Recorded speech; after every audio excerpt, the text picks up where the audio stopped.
Breaking news. Renowned New York reporter Brandon Tierney, from WFAN, has sparked outrage across the baseball world. During a live broadcast, Tierney insinuated, without presenting a shred of evidence, that Juan Soto may not actually be 26 years old, as his official records state. Yes, you heard that right. He didn't question Soto's performance, he didn't analyze his season.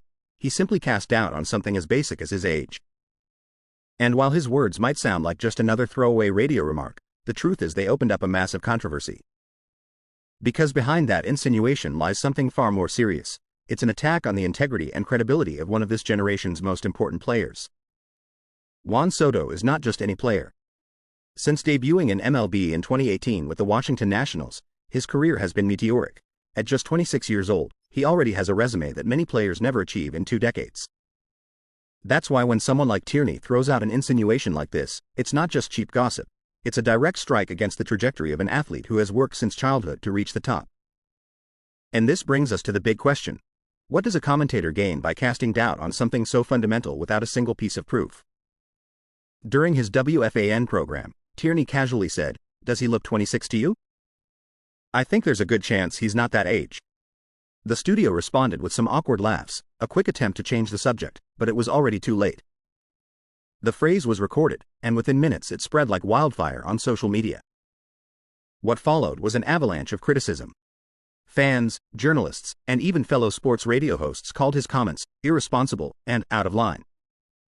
Others went further, labeling them outright racist because they revive a stigma that has haunted Latin American players for decades, the prejudice that they falsify their ages to make it to MLB.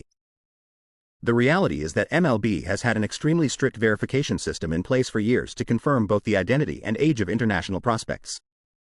Fraud cases did exist in the past, yes, but today it's practically impossible for a player to reach the majors without all their documents being meticulously reviewed. That's why Tierney's insinuation is not only baseless, but also dismisses all the progress MLB has made to ensure transparency in these processes. While Tierney was chasing headlines with a controversial remark, Juan Soto kept shining on the field with the New York Mets. Every game, every at-bat, reinforces the idea that he is destined to be one of the greats of his generation. His discipline, consistency, and sheer talent have made him an offensive machine feared by every pitcher. And beyond the age on his paperwork, what really matters is what he proves day after day on the diamond. Because let's be clear, a player can't fake home runs, batting titles, or World Series trophies. Soto has earned all of that through hard work and dedication. And here's another angle to the story. Could it be that some New York commentators are simply upset that Soto now wears Mets colors instead of Yankees pinstripes? Tierney's attack doesn't just stir controversy, it also raises broader questions. How far are certain commentators willing to go just to spark debate? Should the media be held more accountable for throwing out these kinds of claims without evidence? And what impact do such insinuations have on the public perception of a Latino player who has earned everything on the field? The truth is, this wasn't a critique of performance, tactics, or stats. It was a personal attack aimed at Soto's very identity, and that's why the outrage has been so strong. Today, more than ever, Juan Soto continues to prove that his talent is real, his youth is evident, and his career is only beginning to write legendary chapters in MLB history. Meanwhile, Brandon Tierney faces a storm of backlash that now calls into question his credibility as a journalist. And now the question goes to you.